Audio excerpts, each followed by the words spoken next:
పరిశుద్ధ గ్రంథంలో నుండి దేవుని వాక్యాన్ని చదువుకుందాం. 125వ కీర్తన మొదటి నుంచి చివరి వరకు 5 చరణాలు ఉన్నాయి. వాటిని నేను చదువుతున్నాను.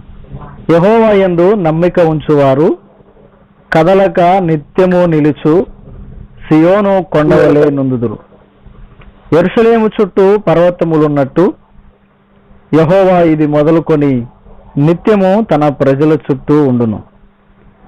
నీతిమంతులు పాపము చేయుటకు తమ చేతులు చాపకుండునట్లు భక్తిహీనుల రాజదండము నీతిమంతుల స్వాస్థ్యము మీద ఉండదు.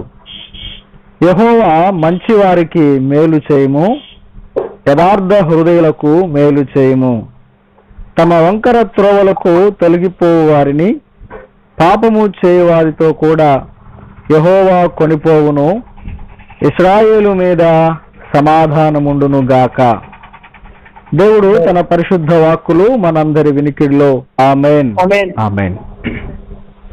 రైట్, మంచిది. ప్రభునందు ప్రియమైన దేవుని బిడ్డలారా, సహోదరి సహోదరులారా, ప్రభు అయిన యేసుక్రీస్తు నామములో మరొకసారి రాత్రి శుభాలు తెలియచేస్తున్నాను. మనం చదువుకున్నటువంటి ఈ వచన భాగం, ఈ కీర్తనను చాలా శ్రేష్టమైనటువంటి సంగతులు ప్రస్తుతమైన దినాలలో విశ్వాసులమైనటువంటి మనకు ప్రభు ఈ వాక్యం ద్వారా ఎంతో గొప్ప ఆదరణ, ధైర్యాన్ని, నెమ్మదిని, ప్రోత్సాహాన్ని ప్రభు మనకు అందిస్తాడని ప్రభును బట్టి విశ్వసిస్తున్నాను. ఈ చదువుకున్నటువంటి కీర్తనలో మనము గనక ఆలోచన చేస్తే 3 భాగాలుగా ఈ కీర్తన మనం విభజించుకోవచ్చు. 125వ కీర్తనను 3 భాగాలుగా మనం ఆలోచన చేస్తే 1-2 వచనాలు ఈ విధంగా మనకు అర్థమవుతుంది. ఏమంటే 1-2 వచనాల్లో దేవుడు విశ్వాసులకు అనుగ్రహించేటువంటి క్షేమం లేకుంటే భద్రత, కాపుదల అనే విషయాలు మనకు కనబడతాయి. ఇలాగ చెప్పుకోవచ్చు. 1-2 వచనాలు విశ్వాసుల క్షేమము, విశ్వాసులకు దేవుడిచ్చే క్షేమం. అలాగే 3వ వచనంలో 3వ చరణంలో దుర్మార్గుల యొక్క లేకుంటే భక్తిహీనుల యొక్క రాజదండము అని మనకు కనబడుతుంది. భక్తిహీనుల రాజదండం. ఇక 4-5 వచనాల్లో మనకు 4వ వచనంలో ప్రార్థన, 5వ చరణంలో ప్రవచనం కనబడుతుంది. 1-2 వచనాలు విశ్వాసుల క్షేమం, 3వ చరణంలో భక్తిహీనుల రాజదండం, 4వ చరణం ప్రార్థన, 5వ చరణం ప్రవచనం. ఈ విధంగా ఈ కీర్తనను మనం విభజించి ఆలోచన చేస్తే ఈ కీర్తన అంతట్లో కూడా దేవుడు మనకిచ్చే గొప్ప సారాంశం ఏమంటే విశ్వాసులైనటువంటి వారికి దేవుడు అనుగ్రహించేటువంటి క్షేమము, భద్రతను గూర్చి మనం 1-2 వచనాల్లో చూస్తుండగా ఏ పరిస్థితుల్లో, ఎలాంటి పరిస్థితుల్లో దేవుడు తన ప్రజలకు క్షేమాన్ని కలుగజేస్తాడో 3వ చరణం తెలియచేస్తుంది. అదేంటి అంటే భక్తిహీనుల యొక్క రాజదండమును గూర్చినటువంటి విషయాలు.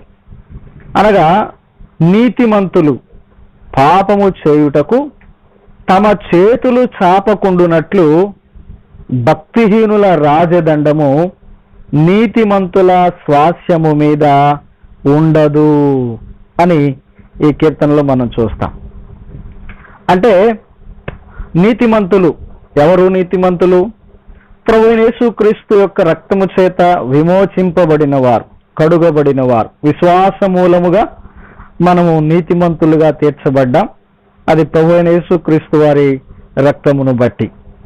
కాబట్టి అలాగ నీతిమంతులుగా తీర్చబడినటువంటి వారు నేటి దినాల్లో అలాంటి విశ్వాసులు పాపము చేసి, అంటే పాపము చేయడానికి తమ చేతులు చాపకుండగా అంటే పాపములో పడిపోకుండగా, అవిధేయులు కాకుండగా, దేవుని ఉగ్రతకు, దేవుని కోపానికి గురి కాకుండా ఉండునట్లు దేవుడు వారిని విశ్వాసులను భద్రపరుస్తాడు, లేక వారికి క్షేమాన్ని దయచేస్తాడు అనే సంగతిని ఎట్లాగా అనంటే వారు పాపం చేయకుండా, వారు పడిపోకుండా, వారి స్వాస్యమును పోగొట్టుకోకుండా ఉండడానికి భక్తిహీనుల యొక్క రాజదండము విషయంలో ఆయన భద్రతను దయచేస్తున్నాడు.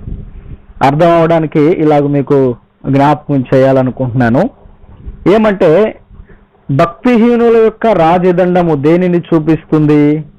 రాజదండము అంటే అధికారాన్ని లేక ప్రభుత్వాన్ని చూపిస్తుంది, పరిపాలనను సూచిస్తుంది. మరి ఈ అధికారము, ఈ పరిపాలన, ఈ ప్రభుత్వము ఎవరి చేతుల్లో ఉంది అంటే భక్తిహీనుల చేతుల్లో ఉంది అని. అనగా భక్తిహీనులు, ఇలాగ చెప్పుకోవచ్చు వాళ్ళని గురించి మనం దుర్మార్గుల రాజదండం అని కూడా చెప్పుకోవచ్చు.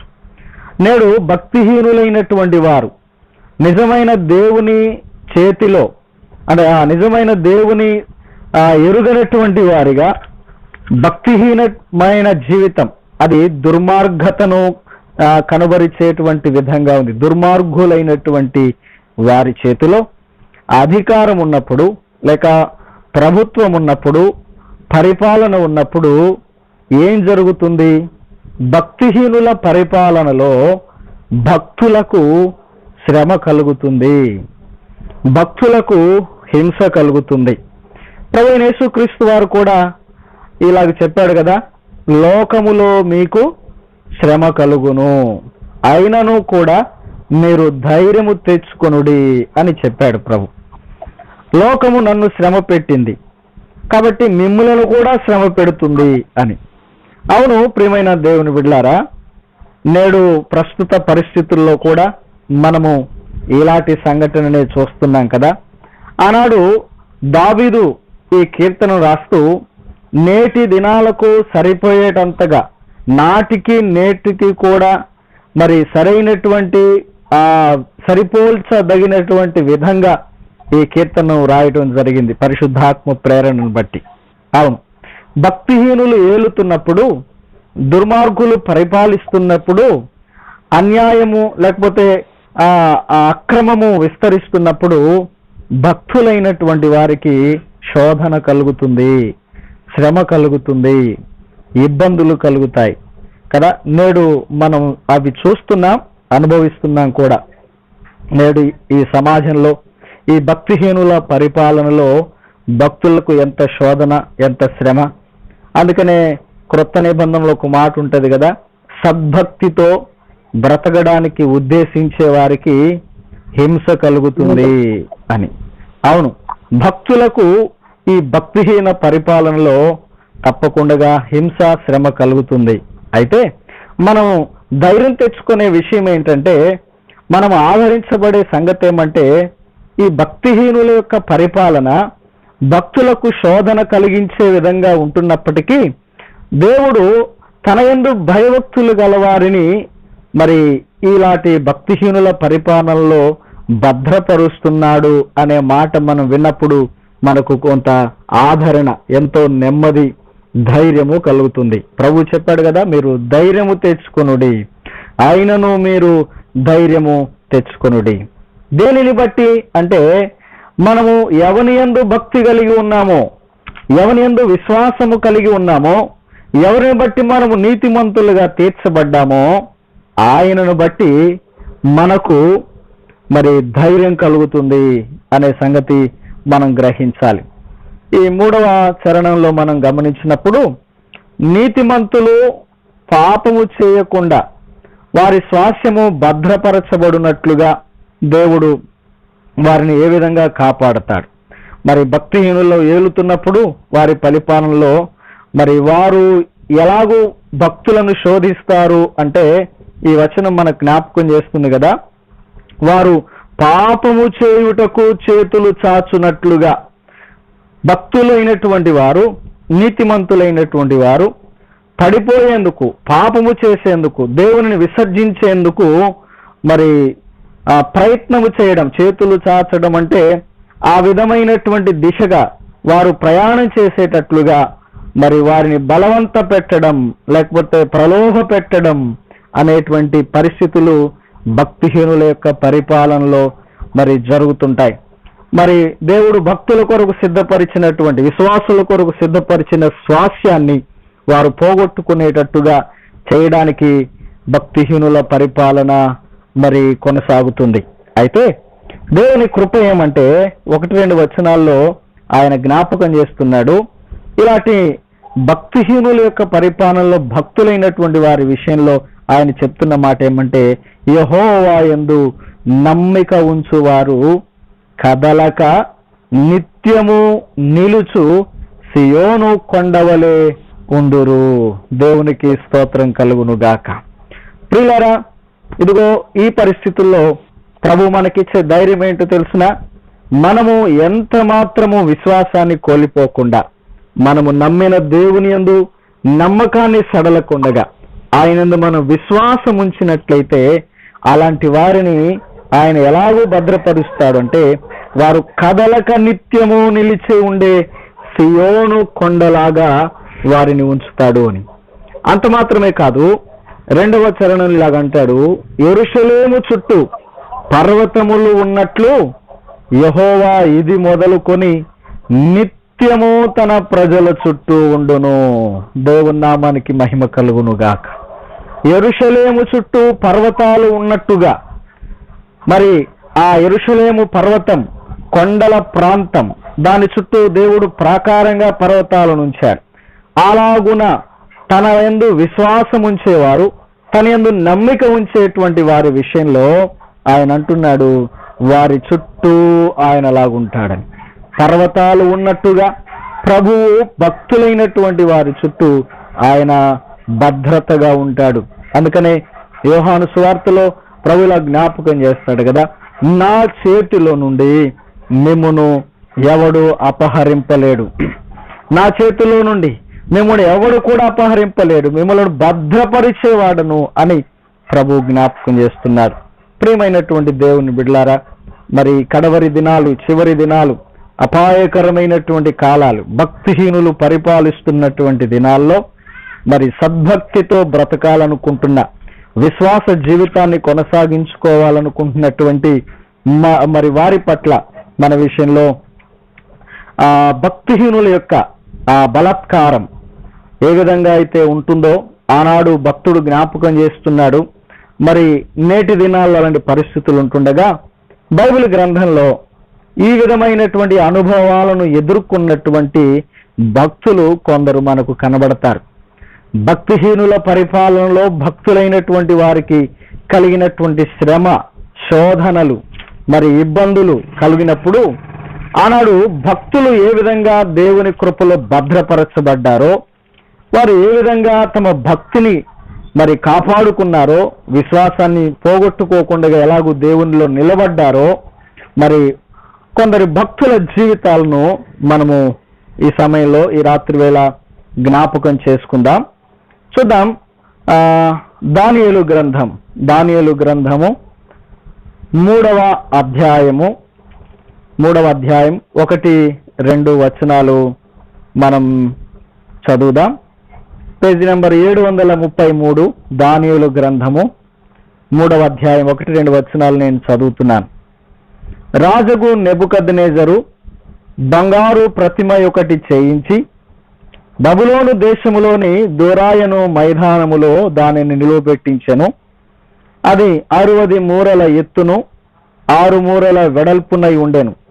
రాజుగు నెబుకద్నెజరు అధిపతులను, సేనాధిపతులను, సంస్థానాధిపతులను, మంత్రులను, ఖజానాదారులను, ధర్మశాస్త్ర విధాయకులను, న్యాయాధిపతులను, సంస్థానములలోని ఆధిక్యము వహించిన వారందరినీ సమకూర్చుటకును రాజుగు నెబుకద్నెజరు నిలువబెట్టించిన ప్రతిమ యొక్క ప్రతిష్టకు రప్పించుటకును దూతలను పంపించగా, ఆయా అధిపతులందరినీ కూడా, సేనాధిపతులు, సంస్థానాధిపతులు, మంత్రులందరినీ కూడా మరి రాజుగు నెబుకద్నెజరు విగ్రహ ప్రతిష్టకు ఆహ్వానించినట్లుగా 1, 2, 3 వచనాల్లో మనకు కనబడుతుంది. అలాగే 4, 5 వచనాల్లో మనం చూసినప్పుడు ఇట్లుండగా ఒక దూత చాటింపు చేశాడు. ఏమంటే, జనులారా, దేశస్థులారా, ఆయా భాషలు మాట్లాడు వారలారా, మీకు ఆజ్ఞ ఇచ్చుచున్నాను. ఈ భాగాలు మనకు అర్థమయ్యేవి, మనము చదువుకున్నవే, చాలాసార్లు విన్నవే, మీకు జ్ఞాపకం చేస్తాను. ఈ 3వ అధ్యాయంలో మనకు కనబడేటువంటి సన్నివేశం ఏమిటంటే, సందర్భం, నెబుకద్నెజరు అనే బబులోను రాజు, ఇతడు అన్యరాజు, బబులోను దేశం అన్య దేశం, యూదా దేశం మీదకి దండెత్తి వెళ్ళి అక్కడి నుంచి కొంతమంది యూదులను, మరి యవనస్తులైన వారిని చెరగా బందీలుగా పట్టుకొని బబులోనికి తీసుకొని వచ్చారు.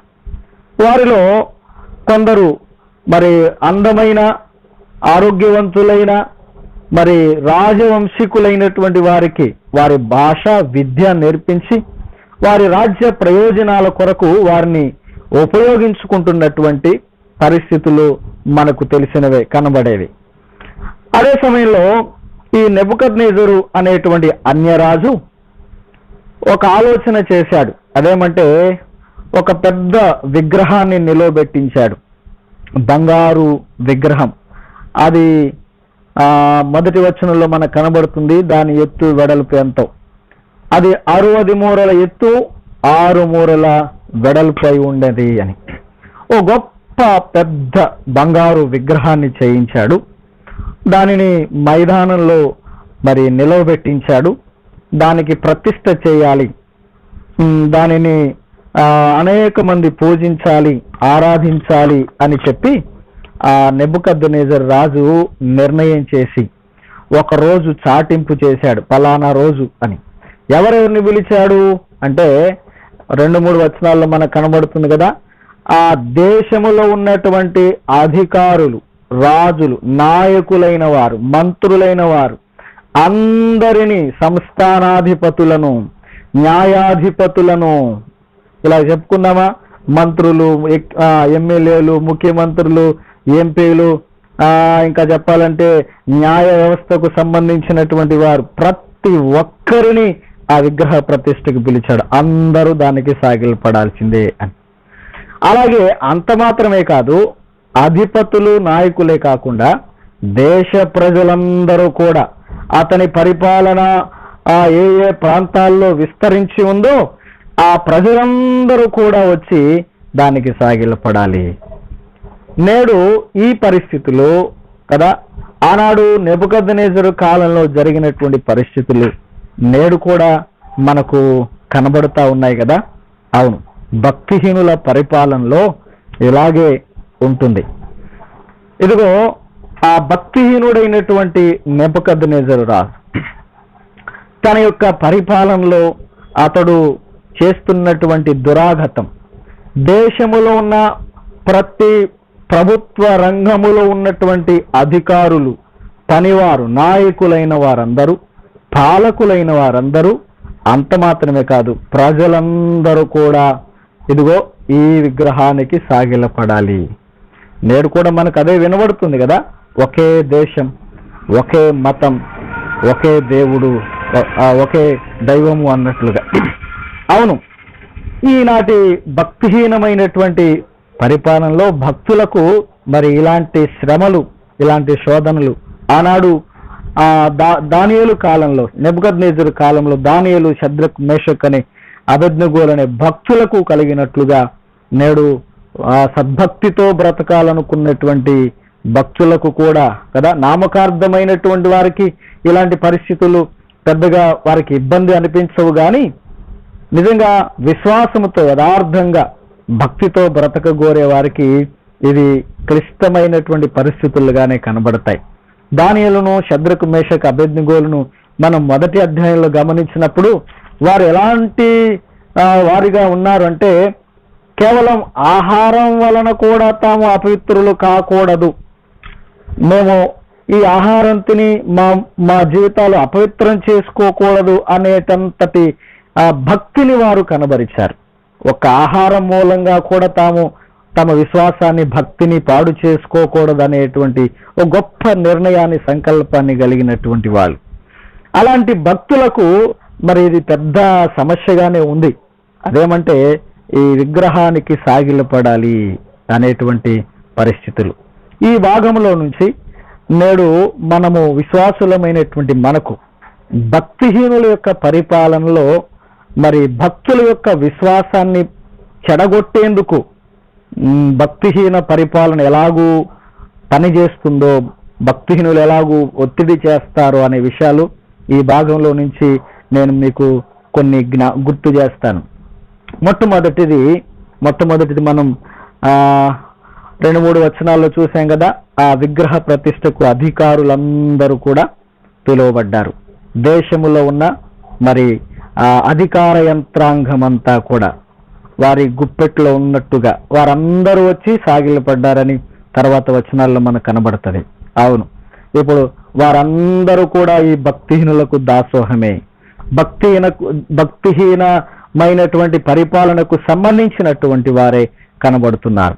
అంతేకాకుండా రెండవదిగా మరి 3, 4, 5 వచనాల్లో దేశంలో ఉన్నటువంటి ప్రజలు, ఆయా భాషలు మాట్లాడే వారందరూ కూడా, రకరకాల భాషలు మాట్లాడే వాళ్ళందరూ కూడా మరి దానికి సాగిలపడాలి అని మరి చాటింపు చేసినటువంటి, ఆజ్ఞ జారీ చేసినటువంటి, శాసనం చేసిన పరిస్థితులే మనకు కనబడుతున్నాయి. నేటి దినాల్లో కూడా ఇవి మన ఎదుట దృష్టాంతరంగా ఉంచబడ్డాయి. అయితే ఇలాంటి పరిస్థితుల్లో మరి సద్భక్తులు, విశ్వాసులైనటువంటి వారు తమ విశ్వాసాన్ని ఎలాగూ నిలబెట్టుకుంటున్నారో మనము ఈ భాగంలో గనక గమనిస్తే చూడండి, 8వ వచనం, 3వ అధ్యాయము 8వ వచనం, దానియేలు గ్రంథం 3:8. ఆ సమయమందు కల్దీయులలో కొందరు ముఖ్యులు వచ్చి యూదులపై కొండెములు చెప్పి రాజుకు నెబుకద్నెజరు వద్దకు వచ్చి ఇలాగూ మనవి చేశారు. ఏమని అంటే 11వ వచనం, సాగిలపడి నమస్కరింపని వాడెవడో వాడు మండుచున్న అగ్నిగుండంలో వేయబడును కదా. రాజా తాము షద్రకు, మేషకు, అబేద్నెగో అను 3 యూదులను బబులోను దేశంలోని రాజకార్యములు విచారించుటకు నియమించిరి. ఆ మనుష్యులు తమరి ఆజ్ఞను లక్ష్య పెట్టలేదు, తమరి దేవతలను పూజించుటలేదు, తమరు నిలువబెట్టించిన బంగారు ప్రతిమకు నమస్కరించుటయే లేదు అనిది.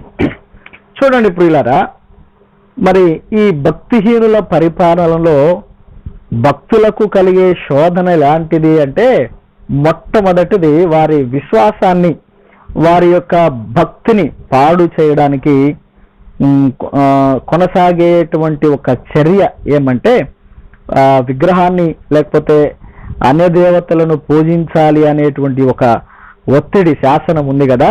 అయితే వారు విశ్వాసమును బట్టి వాటికి సాగిలపడలేదు, వాటికి పూజ చేయలేదు. అందువలన ఏం జరిగింది అంటే, ఆ దేశములో ఉన్నటువంటి కొందరు ముఖ్యులు వచ్చి కదా, కల్దీయులలో ఉన్న కొందరు ముఖ్యులు వచ్చి, అధికారులైన వారు, నాయకులైన వారు, ప్రముఖులైనటువంటి వారు ఏం చేస్తున్నారు, యూదులపై అంటే విశ్వాసులపై ఆ విగ్రహారాధన చేయకుండా విశ్వాసంతో నిలబడినటువంటి వారి మీద కొండెములు చెప్పుచున్నారు కదా. అవును, వారి మీద ఆరోపణలు చేస్తున్నారు. ఏమని? వారిపైన నేరారోపణ చేస్తున్నారు. వారు నీవు నిలువబెట్టించిన బంగారు ప్రతిమకు నమస్కరించడం లేదు, నీ దేవతలను పూజించడం లేదు. ప్రియులరా, చూడండి, ఈ భక్తిహీనుల పరిపాలనలో భక్తులకు కలిగేటువంటి శ్రమ ఎలాంటిది అంటే, ఇదిగో వారి దైవముల విషయంలో ఒత్తిడి కదా. నేడు ఇలాంటి పరిస్థితులు మనం చూస్తున్నాం. సోషల్ మీడియా ద్వారా విపరీతంగా బలవంతంగా వారు చేస్తున్నటువంటి చర్యలు మరి ఆ భక్తిహీన రాజదండాన్ని మరి ఎంతో ధీటుగా కనబరుస్తున్నటువంటి పరిస్థితులు మనం చూస్తా ఉన్నాం కదా. అవును, విశ్వాసులపై కొండెములు చెప్పేవారు ఎవరు అంటే వీళ్ళు నాయకులు, అధికారులు కదా. నేడు ప్రభుత్వాధికారులు కావచ్చు, రాజకీయ నాయకులు కావచ్చు, విశ్వాసులపై చేసే ఆరోపణలు ఏమున్నాయంటే, వాళ్ళు చేసే నేరాలు ఏమంటే ఇదిగో ఇవే. ఈ విధంగా వారిని భయపెట్టి, భ్రమపెట్టి, ఒత్తిడికి గురి చేసి విశ్వాసము నుండి తొలగించాలి. వారు దేని యందు విశ్వాసము కలిగి ఉన్నారో ఆ విశ్వాసము నుండి తొలగించాలనేటువంటి పరిపాలన, ప్రజలకు శాంతిని, సమాధానాన్ని, సమానత్వాన్ని అందించాలని కాదు వీరి ఆరాటం, వీరి పరిపాలన. ఎలాంటిది అంటే ఇదిగో విశ్వాసము నుండి భక్తులను తొలగించాలనేటువంటి విధానము మరి ఆనాడు నెబుకద్నెజరు కాలంలో జరిగింది. ఈనాడు ఇదిగో ఈ పరిస్థితుల్లో మనము అలాంటి సంఘటనలే చూస్తా ఉన్నాం కదా. విశ్వాసులకు కలుగుతున్నటువంటి శోధన అయినప్పటికీ వారు విశ్వాసంలో వెనుదిరిగిన వారుగా కనబడరు మనకు. అలాగే మరి 4వ విషయాన్ని నేను జ్ఞాపకం చేస్తాను. 6వ అధ్యాయము, దానియేలు గ్రంథము 6వ అధ్యాయము 2-4 వచనాలు, 2 నుంచి 4 వచనాల వరకు చూస్తే, వారిపైన 3 ప్రధానులుగా నియమించెను. ఆ 3లో దానియేలు ముఖ్యుడు. రాజుకు నష్టము కలుగకుండానట్లు ఆ అధిపతులు తప్పకుండా వీరికి లెక్కలు అప్పచెప్పవలెనని ఆజ్ఞ ఇచ్చాను. ఈ దానియేలు అతి శ్రేష్టమైన బుద్ధి గలవాడై ప్రధానులలోనూ అధిపతులలోనూ ప్రఖ్యాతి నొంది ఉండెను గనుక రాజ్యమంతటి మీద అతని నియమింపవలని రాజు ఉద్దేశించెను. అందుకు ఆ ప్రధానులు, అధిపతులు రాజ్యపాలన విషయంలో దానియేలు మీద ఏదైనను ఒక నింద మోపవలనని ఉండి తగిన హేతువు కనిపెట్టుచుండిరి. గాని దానియేలు నమ్మకస్తుడై ఏ నేరమైనను ఏ తప్పైనను చేయువాడు కాడు గనుక దానియేలులో తప్పైనను లోపమైనను కనుగొనలేక పోయిరి. అందుకు ఆ మనుషులు అతనిని దేవుని పద్ధతి విషయమందే గాని మరి ఏ విషయంలో కూడా అతని లోపము కనుగొనలేము అని అనుకున్నారు. చూడండి, మనము గమనిస్తున్నప్పుడు విశ్వాసులకు లేక నీతిమంతులకు భక్తిహీన పరిపాలన కలిగేటువంటి శ్రమ ఒకటి, వారిపై కొండెములు చెప్పేవారు కదా, ఆరోపణలు చేసేవారు ఉన్నారు. రెండవది, ఇదిగో మరి రాజ్యములో ముఖ్య స్థానములు అధికారులుగా, ప్రభుత్వం విషయంలో మరి ఉద్యోగస్తులుగా ఉండి లెక్కలు చెప్పేవారిగా ఉన్నారు ఇక్కడ భక్తులైన వారి స్థానం. నేడు కూడా మరి ప్రభుత్వ అధికారులు కావచ్చు, ఉద్యోగస్తులు కావచ్చు, మరి భక్తులైనటువంటి వారు, విశ్వాసులైనటువంటి వారు ఎంతో మంది ఉన్నారు. మరి వారి మీద వారు చక్కగా ప్రభుత్వానికి ప్రయోజనకరంగా, మరి మేలుకరంగా, సరైనటువంటి విధంగా వారు ఉద్యోగాలను కొనసాగిస్తూ ఉంటే, ఇదిగో ఈ భక్తిహీనులైనటువంటి వారు ఏం చేస్తున్నారు? వారి మీద నిందలు మోపాలని, ఆరోపణ చేయాలని వారు ప్రయత్నం చేస్తున్నట్లుగానే ఆనాడు ఎలాగైతే దానియేలు కాలంలో వారి మీద నిందారోపణలు చేయాలని ప్రయత్నం చేస్తూ వచ్చారో ఈనాడు కూడా అలాంటి ఆరోపణలు మనకు కనబడుతున్నాయి. అవును, అయితే దానియేలు ఎట్లున్నాడట? నమ్మకస్తుడై ఉన్నాడు, ఏ నేరము చేయని వాడిగా ఉన్నాడు, ఏ లోపము తప్పు లేని వాడిగా ఉన్నాడు. కాబట్టి పర్ఫెక్ట్ అయినటువంటి ఉద్యోగం చేస్తున్నాడు, ప్రభుత్వానికి మేలు చేసేవాడిగా, మరి ఆ ప్రభుత్వానికి నష్టం కలిగించిన వాడిగా ఉన్నాడు. అందుచేత ఈ భక్తిహీనులైనటువంటి వారికి బాధ కలుగుతుంది, భక్తిహీనులైనటువంటి వాళ్ళకు కష్టమైపోతుంది. అందుచేత మరి వీరిని ఈ విధుల్లో నుంచి, ఈ పనుల్లో నుంచి తొలగించాలి, వీళ్ళుంటే మరి కుదరదు అన్యాయం చేయడానికి, మోసం చేయడానికి, అక్రమం చేయడానికి అని చెప్పి ఈ భక్తులను తొలగించాలి అనేటువంటి ఆలోచనతో వారు చేసే కుట్రలు, కుతంత్రాలు, నేరాలు మోపడానికి వారు అంటున్నారు కదా, ఏ లోపం దానియేలులో మనకు కనబడటం లేదు, కాబట్టి భగవంతుని విషయంలో, దేవుని విషయంలో ఏదైనా ఒకటి చేసి వాళ్ళని విధుల్లో నుంచి తొలగించేటట్లు చేయాలి. అవును కదా. ఈ రోజుల్లో కూడా మరి విశ్వాసులను మరి వారు శ్రమ పెట్టే, శోధించేటువంటి ఒక తంత్రం ఏదైనా ఉందా అంటే ఇదే. వీరు క్రైస్తవులై ఉండి, ఇదిగో విశ్వాసులై ఉండి ఇక్కడ పని చేయడానికి వీల్లేదు అనేటువంటిది. ఇంకా వాళ్ళకి ఏమి ఆప్షన్ లేదు. వీరు అన్యాయం చేశారా, మోసం చేస్తున్నారా, ప్రభుత్వానికి నష్టం కలిగిస్తున్నారా, అబ్బే ఇదేం కుదరదండి, అదేం కాదు. ఏంటి మరి అంటే వీళ్ళు క్రైస్తవులు, వీళ్ళు విశ్వాసులు, కాబట్టి ఇక్కడ పనికిరారు. ఏమని, ఇదేమైనా న్యాయమా? అవును, భక్తిహీనులకు అది వారికి న్యాయంగానే ఉంది కదా. అవును, ఆనాడు మరి భక్తిహీనుల రాజదండ పరిపాలనలో భక్తులు శోధన శ్రమను ఎదుర్కొన్నట్టుగా ఈనాడు కూడా భక్తులైనటువంటి వారికి మరి భక్తిహీన పరిపాలకులతో ఇలాంటి పరిస్థితులే ఎదురవుతూ ఉన్నాయి. ఇవన్నీ ఎందుకొరకు అంటే విశ్వాసాన్ని నుండి తొలగించాలి అనేటువంటి ఉద్దేశంతో. అయితే ఇంకా పలు విధాలైనటువంటి శ్రమలు వారికి కలుగుతున్నట్లుగానే నేడు భక్తులకు కూడా కలుగుతున్నాయి. చూడండి, దానియేలు గ్రంథం 3వ అధ్యాయము 12వ వచనం చదువుతున్నాం. అందుకు రాజు కోపం తెచ్చుకొని అత్యాగ్రహము గలవాడై బబులోనులోని జ్ఞానులందరినీ సంహరింపవలనని ఆజ్ఞయించాను. ఇట్టి శాసనం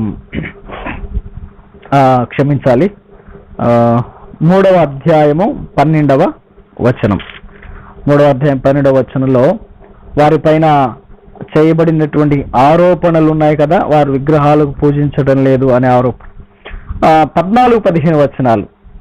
అంతటా నెబుకద్నెజరు వారితో ఇట్లా, నేను షద్రకు మేషకు అబేద్నెగో, మీరు నా దేవతను పూజించట్లేదట, నేను నిలువబెట్టించిన బంగారు ప్రతిమకు నమస్కరించడం లేదని నాకు వినబడింది, అది నిజమా అని రాజు అడిగినప్పుడు వారు అది నిజమే అని ఒప్పుకున్నట్లుగా మనం చూస్తాం. అయితే రాజు కోపగించుకుని అన్నాడు, ఇంకొక అవకాశం మీకు ఇస్తా, ఇంకొకసారి ఇదిగో అవకాశం ఇస్తాను, మళ్ళీ మీరు సాగిలపడి నమస్కరించకపోతే మిమ్ములను నా చేతిలో నుండి విడిపించగల దేవుడు ఇంకా లేడు, మీ దేవుడు కూడా నా చేతిలో నుంచి మిమ్మల్ని విడిపించలేడు అనేటువంటి ఒక క్రూరమైనటువంటి నిర్ణయాన్ని ఈ భక్తిహీన రాజు చేసినట్లుగా మనం చూస్తాం.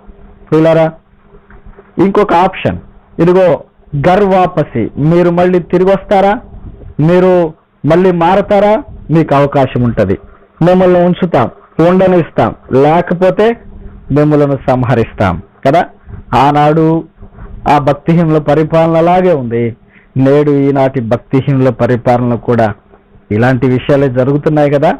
అవును, నిజంగా దేవుని వాక్యము ఎంత తేటగా స్పష్టంగా మరి మనల్ని బలపరచడానికి, మనల్ని ధైర్యపరచడానికి, ఆదరించడానికే ఈ విషయాలు ప్రభువు రాయించి ఉంచాడు. అవును ప్రియులారా, మరి వారికి ఇంకొక అవకాశం ఇస్తున్నట్లుగా ఏమనంటే, ఇదిగో మీరు మీ దేవుణ్ణి విడిచిపెట్టి నా దేవి దేవతలను పూజించండి అనేటువంటి ఆజ్ఞ రాజు తెలియచేస్తున్నాడు. లేకపోతే మిమ్మలను అగ్నిగుండంలో పడేస్తాం, లేకుండా చేస్తాను, చంపేస్తాను అని. అవును, మా దేవతలను మీరు పూజించకపోతే మీరు ఉండడానికి వీల్లేదు అంటూ వారిని అఘాత్యాలకు గురి చేస్తూ, ప్రమాదాలకు గురి చేస్తూ చంపేస్తున్నటువంటి పరిస్థితులు నేడు మనం చూస్తున్నాం కదా. అవును ప్రియులారా, ఇది భక్తిహీనుల పరిపాలన అని మనం అర్థం చేసుకోవాలి. అయితే ఇలాంటి పరిస్థితుల్లో ఇంకొక సంఘటన కూడా మనం చూస్తే 3వ అధ్యాయం 19-20 వచనాల్లో ఆ రాజు యొక్క కోపము, ఆ ఆగ్రహము ఎక్కువైపోయింది. ఎందుకు అంటే ఇంత జరిగినా వారు విశ్వాసాన్ని విడిచిపెట్టలేదు, ఇంత జరిగినా వారు నమ్మిన దేవుణ్ణి వాళ్ళు విడిచిపెట్టలేదు. ఎందుకు అంటే వారు నమ్మిన దేవుడు, మనము నమ్మిన దేవుడు జీవము కలిగినటువంటి దేవుడు. ఇదిగో ఆ దేవుణ్ణి విడిచిపెట్టడానికి మనము నామకార్థులము కాదు, నామకార్థమైన భక్తి జీవితం కాదు ఇది, ఇదిగో యథార్థమైన విశ్వాస జీవితం. అందుకనే ఆనాడు వారు ఆ విశ్వాస వీరులైనటువంటి వారు, హెబ్రీయులకు రాసిన పత్రికలో విశ్వాస వీరుల పట్టికలో మనం వీరి పేర్లు గమనిస్తాం.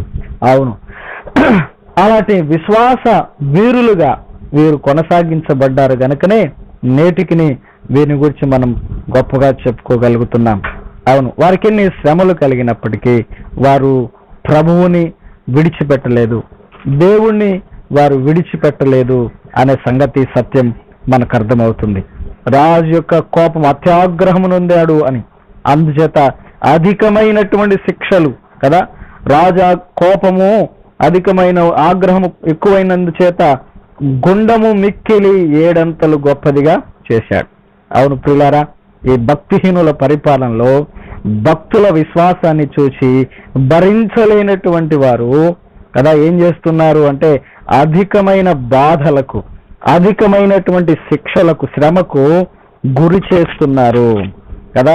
ఒక విధంగా చెప్పాలంటే ఎందుకో తెలిసిన ఈ అధికమైన శ్రమలు, అధికమైన బాధలు. ఎందుకంటే మరి వారు ఒకవేళ ఎలాగ చెప్పుకోవచ్చు, వారికి సాధ్యం కాని, వారు చేయలేనటువంటి పనులను బట్టి వారు అనుకున్నది జరగడం లేదు కనుక, వారి పంతం పారడం లేదు కనుక ప్రెస్టేజ్ ఫీలింగ్, అందుచేతనే అధికమైనటువంటి శ్రమలు. తప్పని తెలుసు, అది కూడదని తెలుసు, వారు చేస్తున్నది అన్యాయమని తెలుసు, తెలియక కాదు సుమా, దాన్ని అంగీకరించేటువంటి ధైర్యము మనస్సు లేకపోవడం చేత విశ్వాసులకు అధిక శ్రమలను కలుగజేస్తున్నారు. ప్రియమైన దేవుని బిడ్డలారా, మరి ఈ పరిస్థితులను చూసి మరి ఏం చేయాలి? వెనుక తిరిగి వెళ్ళిపోవాలా? లేదు. ఇదిగో ఈ పరిస్థితుల్లో భక్తులు ఏం చేశారో అనే సంగతిని మనం అర్థం చేసుకుంటే మనకు దేవుడు గొప్ప ధైర్యాన్ని ఇస్తాడు.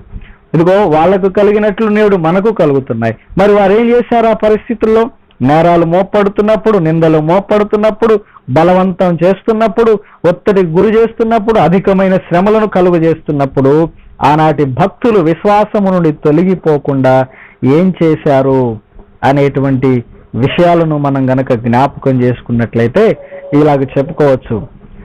భక్తిహీనుల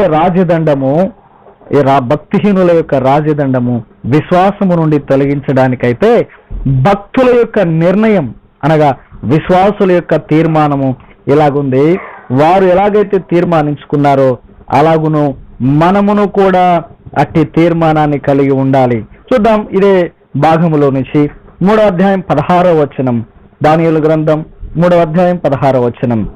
షద్రకు, మేషకు, అబేద్నెగోయు రాజుతో ఇలాగు చెప్పిరి, నెబుకద్నెజరు, ఇందును గూర్చి నీకు ప్రత్యుత్తరము ఇయ్యవలనన్న చింత మాకు లేదు. ప్రియులారా, ఇదిగో విశ్వాసుల యొక్క తీర్మానం. నేడు భక్తులైన విశ్వాసులైనటువంటి మనం కూడా ఇదిగో వారి తీర్మానాన్ని బట్టి మన విశ్వాస తీర్మానం కూడా ఉంటే బాగుండుననేటువంటి విషయాన్ని మీకు జ్ఞాపకం చేస్తున్నాను. ఏమంటే మీరేమంటున్నారు తెలుసా? మీకు సమాధానం చెప్పాల్సినటువంటి అవసరం మాకు లేదు, మేము మా దేవుణ్ణి విడిచిపెట్టము.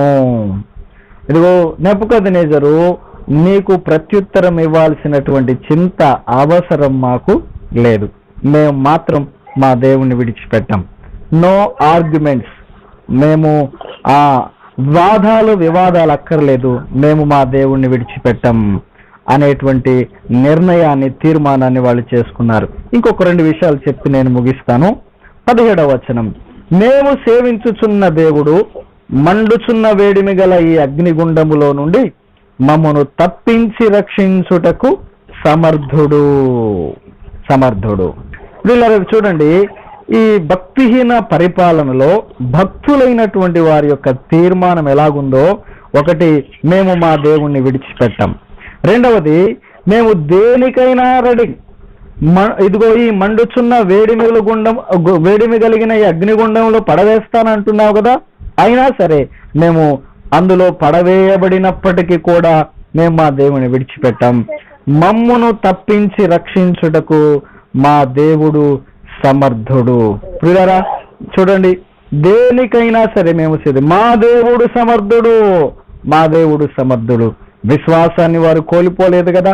అవును, భక్తిహీనుల రాజదండము, నీతిమంతులు పాపము చేసి వారు స్వాస్థ్యాన్ని పోగొట్టుకునేటట్లుగా చేయాలని ప్రయత్నం చేస్తుంది. కానీ దేవుడు ఇదిగో యెరూషలేము చుట్టూ పర్వతాలు ఉన్నట్టుగా తన భక్తుల చుట్టూ ఆయన ఉన్నాడు గనుక ఇలాంటి భద్రతను దేవుడు దయచేస్తున్నాడు. ఆఖరిగా మరొక విషయం, 18వ వచనం. రాజా, నీ దేవతలను మేము పూజింపము, నీవు నిలువబెట్టించిన బంగారు ప్రతిమకు నమస్కరింపము అని తెలుసుకునుము అన్నారు. అవును, ఈ వచనం ఏం జ్ఞాపకం చేస్తుంది తెలుసిన? మేము మా దేవుణ్ణి నమ్ముకున్నాము, మా దేవుణ్ణి మేము ఎంత మాత్రం విడిచిపెట్టాం. మా దేవుడు మాకు సహాయం చేసినా చేయకపోయినా, మమ్మల్ని రక్షించినా రక్షించకపోయినా, ఇదిగో మేము మాత్రము మా విశ్వాసాన్ని కోల్పోము. ఎంత బలమైన తీర్మానం కదండి, ఎంత బలమైన తీర్మానం. ఎస్తేరు గ్రంథం 3వ అధ్యాయం 4వ వచనంలో మొర్దుకై ఏ విధంగానైతే నేను ఆ హామానుకు మొక్కను అని నిర్ణయం చేసుకున్నాడు. ఎందుకంటే నేను యూదుడను కాబట్టి నేను అలాగూ చేయను. 8వ వచనంలో అంటాడు, ఇదిగో వారి విధానాలు మన విధానాలు వంటివి కావు. అవును, విశ్వాసులమైన మన విధానాలు వేరుగా ఉన్నాయి. ప్రియులారా, ఈ చివరి దినాలు, ఈ కడవరి దినాలు విశ్వాస జీవితాన్ని మనము కొనసాగిస్తుండగా భక్తిహీనులు మనలను బాధకు గురి చేస్తారు. అయినప్పటికీ ప్రభు అన్నాడు కదా, మీరు భయపడకండి. ఎందుకంటే ఆయన యెరూషలేము చుట్టూ పర్వతాలను కాపుగా ఉంచినట్లుగా, భద్రతగా ఉంచినట్లుగా విశ్వాసులైనటువంటి మన చుట్టూ ప్రభువే ఉంటాడు. పర్వతంలాగా ప్రభువే ఉంటాడు భద్రతగా. కాబట్టి విశ్వాసాన్ని మనం కోల్పోకుండా ఈ పరిస్థితుల్లో మనం దేవుణ్ణి విడిచిపెట్టకుండా, వెనుక చేయకుండా, ఎంత శ్రమైనా ఎంత కష్టమైనా విశ్వాసంతో మనం ఆయన వెంబడిద్దాం. దేవుడు మనల్ని భద్రపరిచేవాడు, దేవుడు మనల్ని సంరక్షిస్తాడు. అలాగునే వారు దేవుని కొరకు నిలబడ్డారు కనుక దానియేలు గ్రంథం 3వ అధ్యాయాలను మనం చూస్తాం. ఆ దేశ ప్రజలందరూ కూడా నిజమైన దేవుణ్ణి తెలుసుకోగలిగారు కదా. రాజు, అధిపతులు, దేశ ప్రజలందరూ కూడా ఇదిగో వీరు సేవిస్తున్న దేవుడు ఎంత గొప్పవాడు అని రాజే సాక్ష్యం ఇచ్చాడు. మనం విశ్వాసంలో నిలబడినప్పుడు ఇదిగో అట్టి సాక్ష్యాన్ని దేశానికి మనం వినిపించగలుగుతాం, ప్రజలకు మనం అందించగలుగుతాం. వీరిలాంటి దేవుడు ఇంకా ఈ ప్రపంచంలో ఎక్కడ లేడు అనేటువంటి గొప్ప సాక్ష్యాన్ని ప్రభు కొరకు మనం ఇవ్వగలుగుతాం.